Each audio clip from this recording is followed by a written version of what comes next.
This is the Look Back Wrestling Show, and I'm your host, Ali Zakka.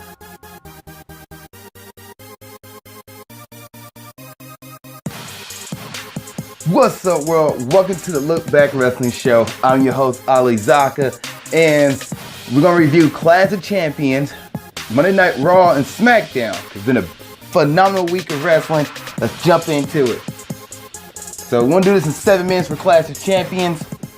We're going to start off with Bobby Roode versus Dolph Ziggler versus Baron Corbin, and I got this one wrong. I thought that Baron Corbin gonna come out the victor because it just made sense for Ziggler did it earlier today, saying it again. Dolph Ziggler to take the pin, and unfortunately, he didn't. And I keep calling Dolph Ziggler Diggler recently. I don't know why I've been saying it. Been combining the names together. Probably should start this up. Diggler. Nah, just call him Dolph Ziggler. But Ziggler wins. He wins his second U.S. championship, and I did not see it coming. Probably my favorite night of the match was the tag team title match, which was a fatal four-way between the Usos, New Day, Rusev Day, and Shelton and Benjamin. Gable and Benjamin. Shelton Benjamin and Chad Gable. And phenomenal match. One of my favorite moments. Like, Chad Gable was just suplexing people left and right. It was phenomenal. It was a great match. The crowd was into this. The crowd started off with Rusev Day chant. Rusev was like behind it. It was phenomenal. It was great. Byron Saxton, and we can stop for a moment, but I love the commentating team. Before I jump in what I was going to say, Byron Saxton told Corey Graves to shut his mouth. It was hilarious. And Corey was like, say it to me one more time, Byron. But it was a fun match. I didn't know how it was going to work out, because normally when it's a fatal four-way tag match, you always have like two people in the ring. Well, it had like a fatal four-way match, and then the teammates was on the outside of the ring. They had to tag each other in. Oh, it was a great match. It was a great match. The Usos won. Go back and watch that match it's really good. So the Usos won that one. The only one, well, not the only one. I got that one right. And then the Bludgeon Brothers versus the Fashion Police, or Von Breezango. Got them. That one, I got that right because they got demolished by the Bludgeon Brothers, as they should. The women's lumberjack match was a match between Charlotte and Natalya, and the storyline was in this match, every time a contender or contestant got thrown off over the ring, they got beat up by the lumberjacks, which didn't make any sense, because when Natalya got thrown out first, Naomi started jumping her, and we was like, why is Naomi attacking Natalya? That's a really heel thing to do. She should try to put her back in the ring. Well, kind of find out that's a storyline throughout the match, where every time Charlotte kept getting knocked out of the ring, like the Riot Squad and Carmella, Lana, and Tamina kept jumping Charlotte, which was weird because the Riot Squad and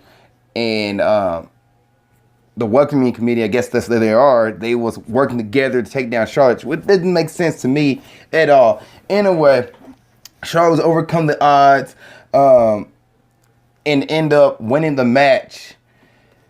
And after the match, Natalya kind of gave like a I'm leaving the company kind of speech, like JBL did at the WrestleMania 25, where he's like, I quit. So I don't know.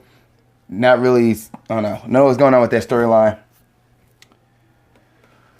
The one of like the main events of the match, Orton Nakamura versus Owens and Sami Zayn, which I got this one wrong. I thought the storyline would be better if Orton Nakamura won, but unfortunately, I guess not unfortunately, but Sami Zayn and Owens won, and it was a slow match. The frog, like one of the frog splash to the table was one of the big spots of the match.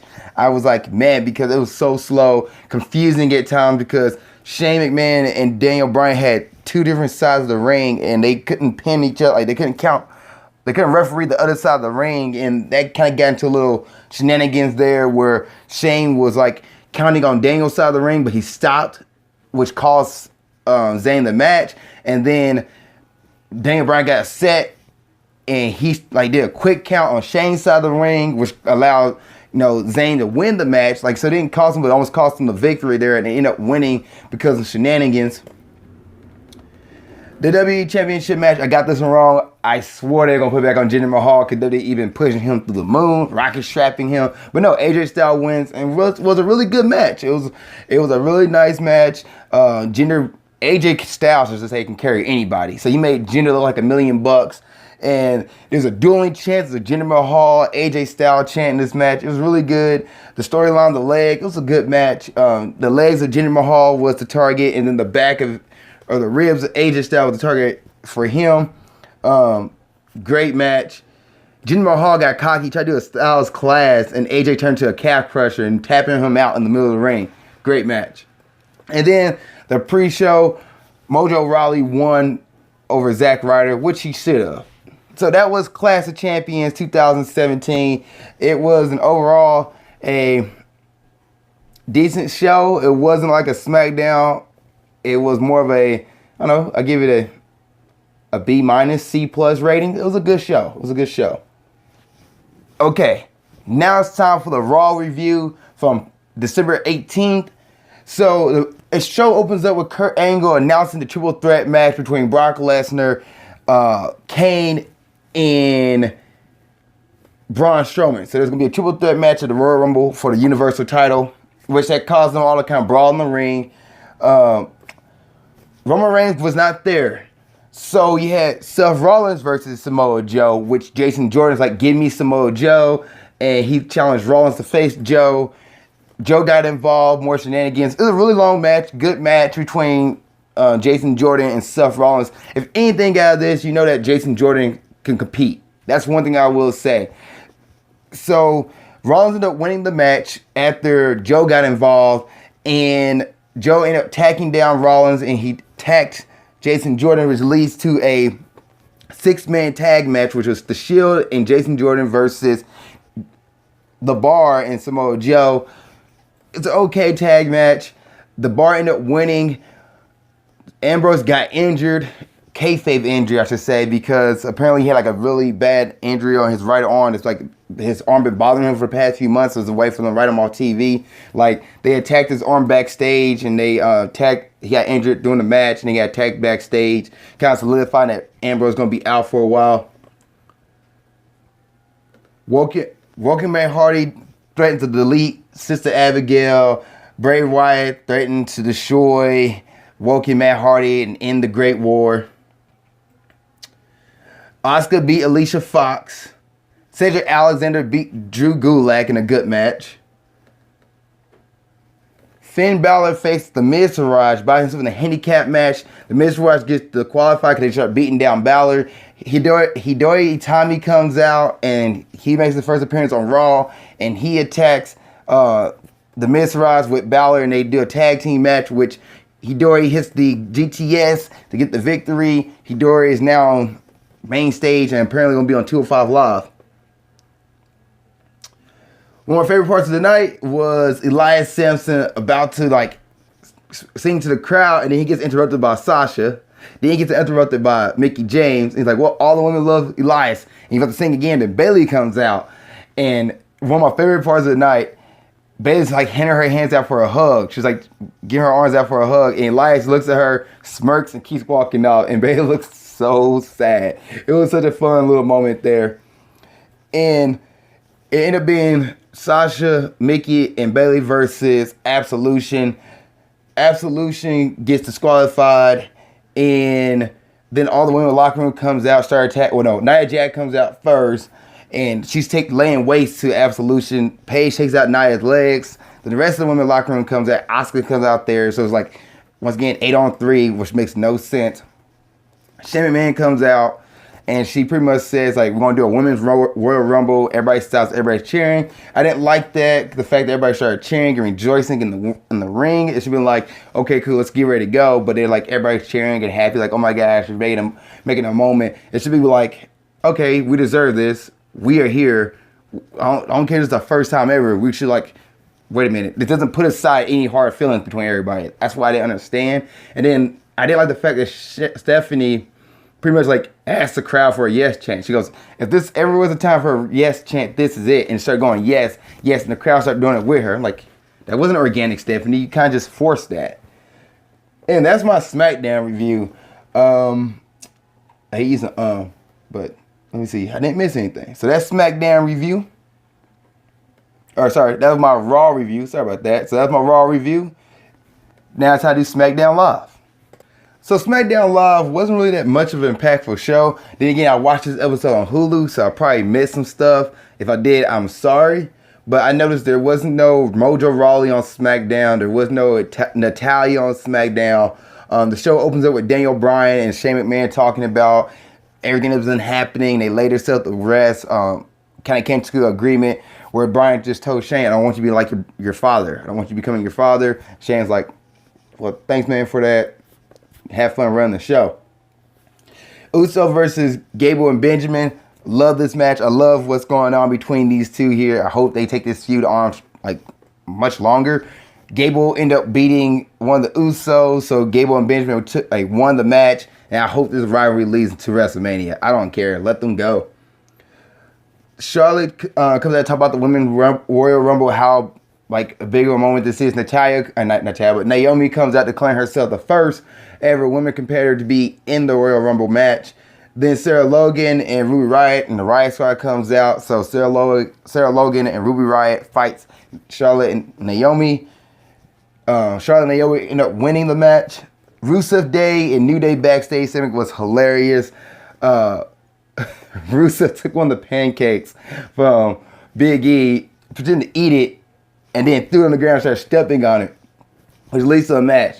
So you have Xavier Woods and Kofi Kingston dressed up as reindeer, Big E dressed up as a little elf, and Rusev dressed up as Santa, and Aiden Inga dressed up as Frosty the Snowman. They had a tag team match. Normally these holiday matches are not that good, but this was okay. They actually went on for a very long time too. I was like, what's going on?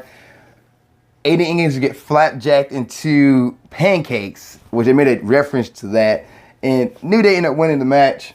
That's all you need to know. It's a ridiculous match. It's goofy, hilarious, too much, too long. But it is what it is. Dolph Ziggler comes out and celebrates his second United States title reign. He talks about how he won all these accolades. He's a world champion, multi-time intercontinental champion, Money in the Bank winner, and says all this stuff. And then he kind of like, you know what? You guys don't deserve me. And I wish that somebody in the crowd like, we deserve you, Dolph Ziggler. Just like said something like, we need you, Dolph. Like something along those lines. But Dolph throws his title down, like lays it down, and then like leaves the ring, like as if he's retiring from WWE and walks out the company. So I'm curious what that storyline's gonna go there. I really like this commentating team. Brian Saxon, Tom Phillips, and Corey Graves. I love those guys. They had me like just rolling all throughout the night.